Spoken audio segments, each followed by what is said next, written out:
it guides you as to what to do. And Paul, I know you like scriptures. Yes. In Habakkuk, there's a scripture that says that the vision is set for an appointed time. Although it tarries, wait for it. The word is wait for it. But people think that when there's a prophecy, it means that automatically it will come to pass. The word wait means different things to different people. Jesus one time told his disciples to wait, and they slept. And one time when he's about to leave or go up, he told them to wait. And they got sense from what they did previously, they went to pray. So the word wait does not mean you should sit and relax. So there may be a prophecy to your favor that you may win an election. It means more work to be done. In the same way, there can be a poll that's saying that you are going to win.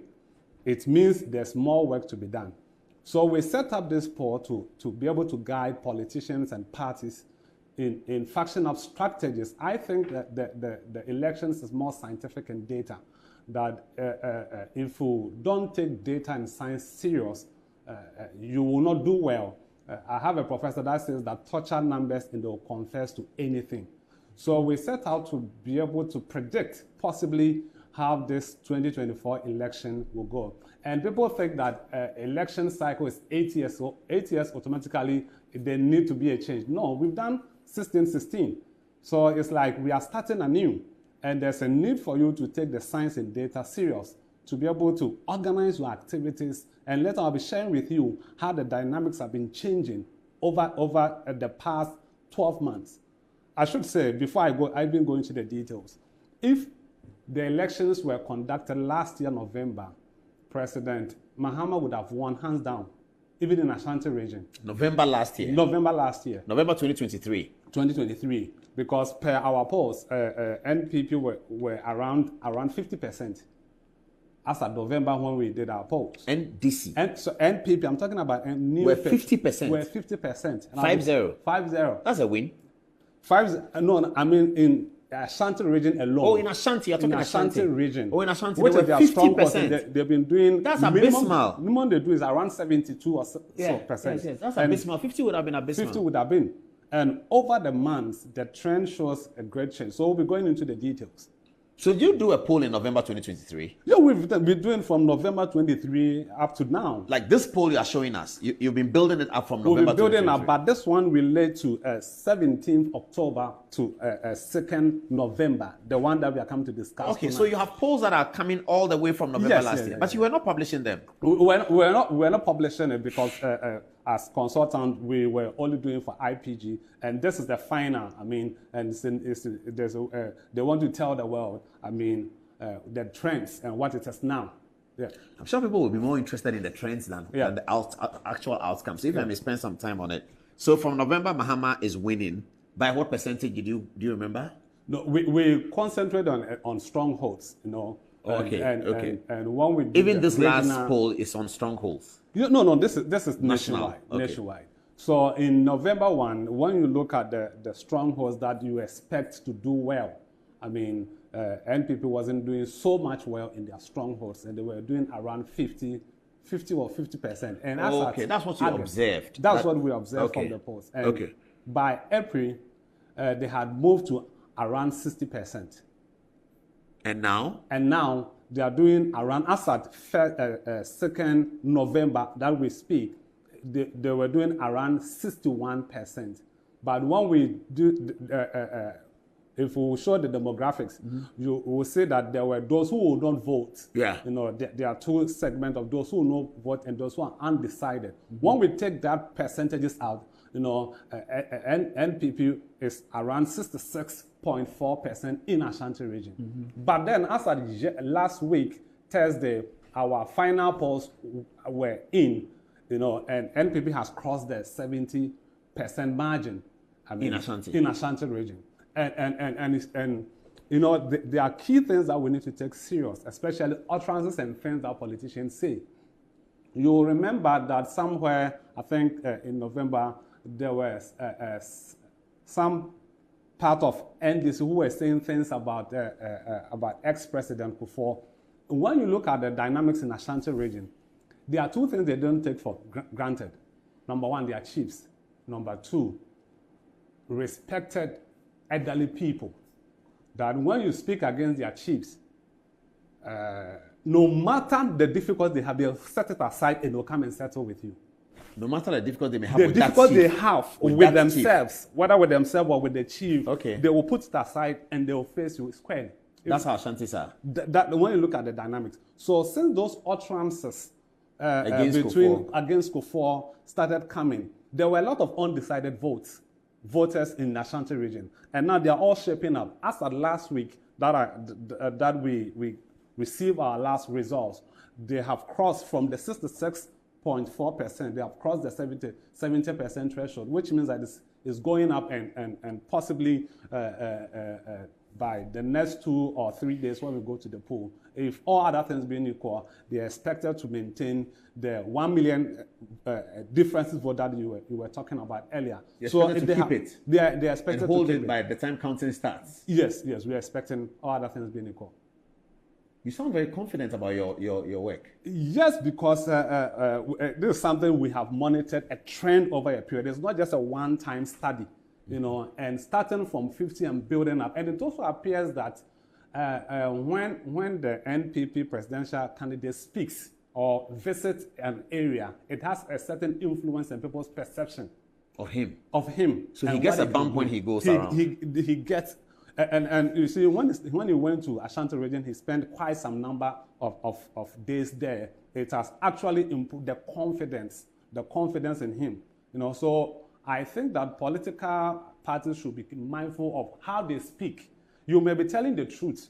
What we say may be the reality, but if we don't go about it in a certain way, people misinterpret it differently and may not go in your favor. So you will say that the vice president and the MPP candidates from your polls has demonstrated that he speaks convincingly. Convincingly, and it shows that everywhere he has gone, when we conduct a poll afterwards, we see a surge in the number of votes. You don't get the same for President Mahama?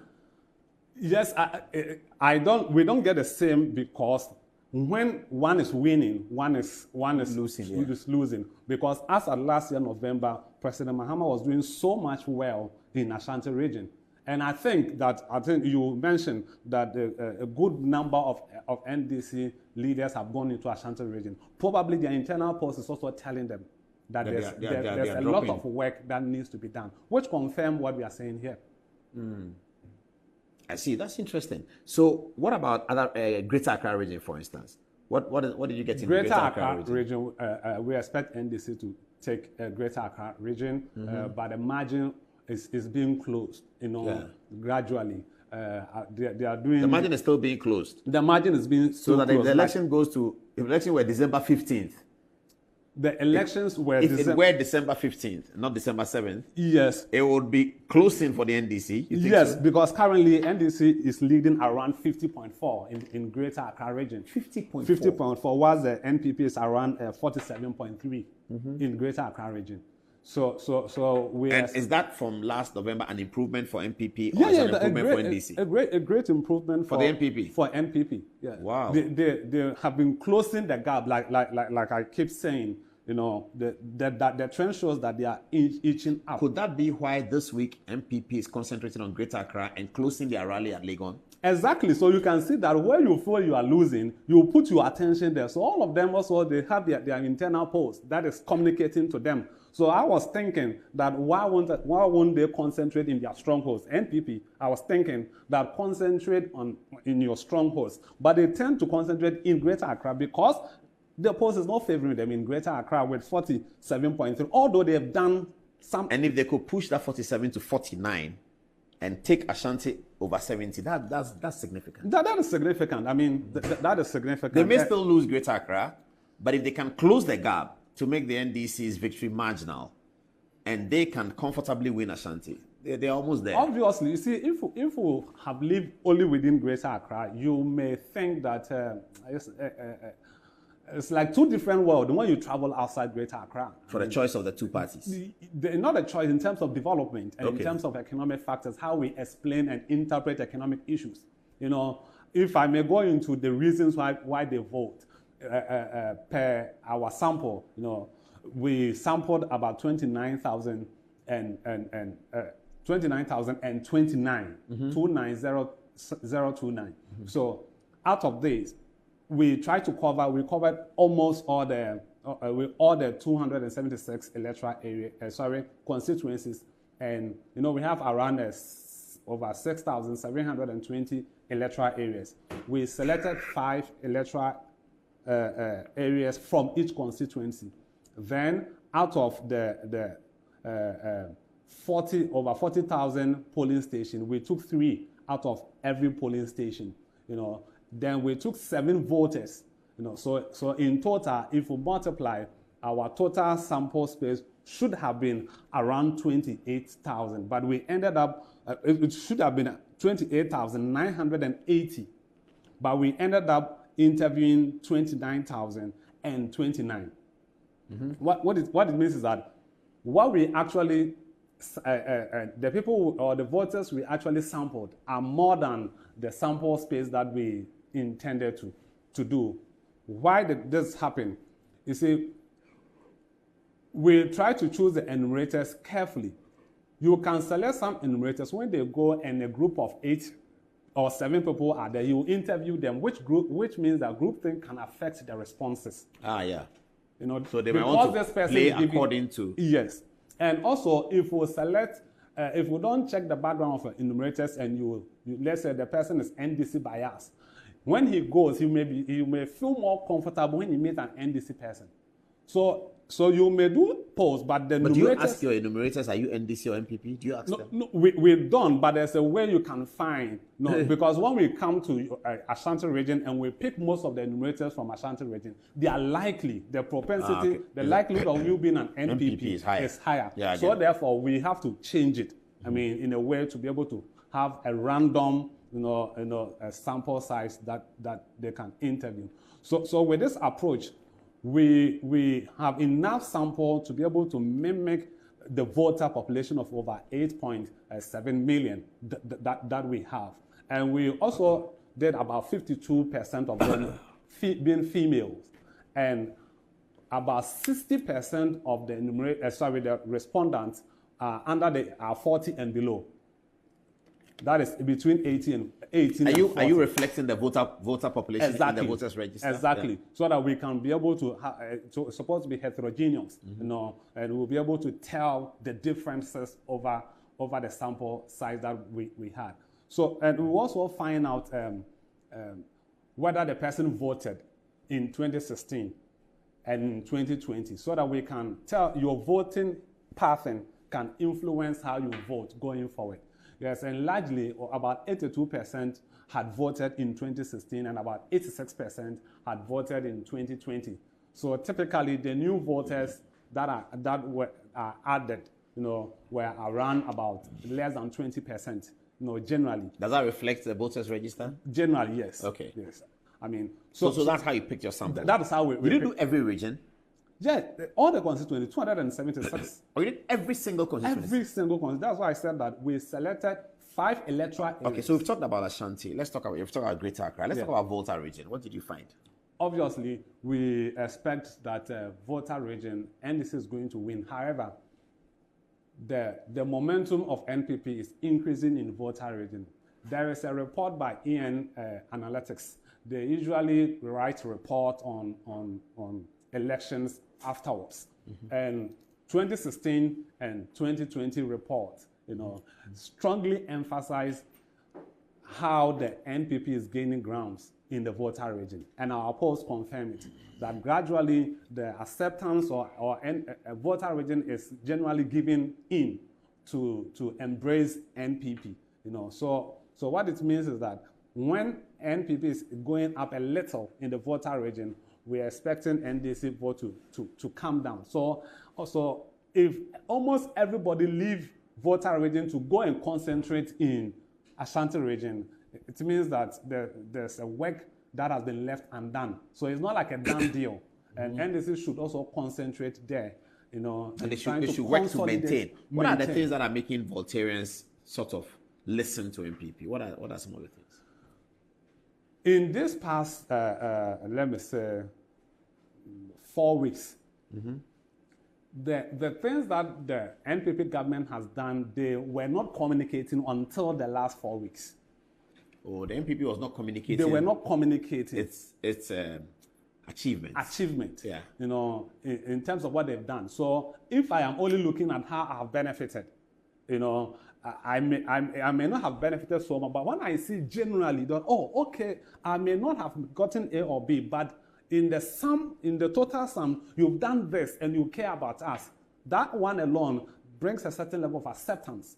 I mean, so generally the developmental project that is going on in the Volta region is also speaking, because the economic development was a third indicator that we looked at that should influence voters' choices. And about 13% in the sums says that they will vote based on economic development. So in the Volta region, I think, based on the data we have, the general development is catching in for the NPP, which is good for the NPP. So what kind of percentage do you expect? So in the Volta region, currently, as at 17th to the 2nd November, Volta region in the, let's say when you take OT, ex-president John Mahama was doing about 52%. And Dr. Bawumia was doing about 37.6. Generally, they do well in OT. But when you go to the Volta region itself, NDC is doing around 86.8%. And Dr. Bawumia is doing, or the NPP is doing around 11.3%. So when you strike the average, they are likely to go beyond the 25-26 that they recorded in the previous election. So they are likely to inch up a little in terms of percentages. So moving to about 15% of the NPP in Volta? Yeah, generally, if we strike the average, it is taking us into the 20s. Okay, so that's Volta region. Yeah, that's Volta region. Let's go to Central region. Central region is a key battleground. I mean, people describe it as a main swing region. However, as at the time we conducted the polls, NPP was leading with 52.8, and the NDC had about 42.9. Well, that's a huge gap. Yeah, that's a huge gap. As at 2nd November, that is if the elections. Who is taking the gap? No, I'm talking about the NPP is leading with 52, and the other political parties, that is the Cheddar and all those guys put together, they are controlling about 4.3% in the Central region. But 52 plus 4 is 56. 52.8 plus 42.9 for the NDC. That gives you, what, 90 something? That gives around 95.7. And the rest are doing 4.3. Yes. So, but the percentage points between NDC and NPP is 10. It's 10. That's significant. Yeah, that's significant. That's unbelievable. It is. Given the swing nature of the region, how close it's. Sometimes people win a landslide. Before won a landslide, I remember. Yeah, because that not many people have. Well, this is a region where we are coming from. An extensive popularity of Akufo-Addo, yes, who in 2020 his party lost the parliament, but he still won the region with 100,000 or so votes. So we are coming from a place where an individual, Akufo-Addo, the president, is popular. He's not on the ballot. Yeah. What has changed?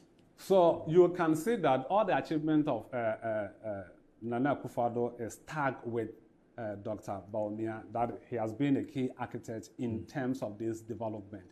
And even if we look at the campaign for the free SHS, one of the messages that the NPP say is that Dr. Bawumia is the, if Mr. Akufo-Addo is the father, then Bawumia will be the mother, and he will be the better person to take care of it. So they have been like intertwined in a way, and because of the support in terms of development that is going on in the Central region, it inures to the benefit of Dr. Mahmoud Bawumia. So they are being tagged around, and if they continue with that momentum, I mean, I think that the 10% is feasible. The 10% gap that has been given. Wow. Let's look at Northern region. Yes. What did you find in the Northern region? In the Northern region, when you take Northern region in particular, Mr. Mahama, or ex-president, is leading with about 55.6, whilst Dr. Bawumia is around 43.6. Obviously, we expect Mr. John Mahama to win, but the gap, is being closed in a way. Then you go to Savannah. Savannah currently stands at 49.5 for NPP and 49.4 for NDC, which is there's no clear win in Savannah as it stands now. That's great for NPP. Yes, this is a region they lose. Yes, and now they are neck to neck in the presidential. So this is mostly the Gonjas. This is John Mahama's tribesmen. But you said at the beginning of your show that ex-president Mahama lost in his own hometown. Yeah, the parliamentary seat. His mother's hometown. Yes. So there's a possibility. Yeah. And I think the northern factor also cancels themselves out in a way. That both of them are from the same area. Both of them are from the same area. So you don't stand to benefit from being an indigent of a place. So that factor cancels out. Let's look at Northeast as part of it. Northeast. In Northeast, Dr. Bawumia is leading with 59.1, and NDC candidate ex-president John Mahama is with 40.8. So there's a clear difference, in the Northeast. That's Vice President Bawumia's hometown. Yeah, Northeast. Yes. Is it Northeast? The Mamprusi? Yes, the Northeast side. So that one is obvious. Mm-hmm. But when you go to Upper East, Mr. Mahama is leading with 61.7 with a huge gap. I mean, and Dr. Bawumia is around 37.5. And in the Upper West also, NDC is leading with 53.5, and Dr. Bawumia is around 46.2. But when you take the 16 regions as a whole, currently it is 7-7. 7-7 is 14. 7-7 is 14. So there are two places that is neck to neck. That is number one, the Savannah region, and number two, Western North, which NDC has 49.8, and NPP is having 49.2. So if NDC pick both, it will be 7-9. That will be 9-7. 9-7. If NDC pick both 9-7. Yes, 9-7. If they pick one, it will be 8-8. It will be 8-8. Then it comes down to the density or the number of voters in the various regions. That winning regions does not necessarily mean you are going to win, because when you look at Ashanti, it has a very huge voter population around over 2-point-something million. I mean, but then it also shows how popular you are when you win more regions. So I think in this last week or last few days to elections, we have to, our political parties need to be able to craft their messages and be cautious in what they say. Like if we're given an opportunity to explain, you play the video about the explanation to the 24-hour economy. I think there's more work that needs to be done, because this is a flagship program, that it must be properly articulated, and you should be able to get a buy-in. And in all of them, all the party communicators from NDC should be singing from the same hymn book. They should try and consolidate and package it and sell it. I think these few days, there's more work that I think can be done.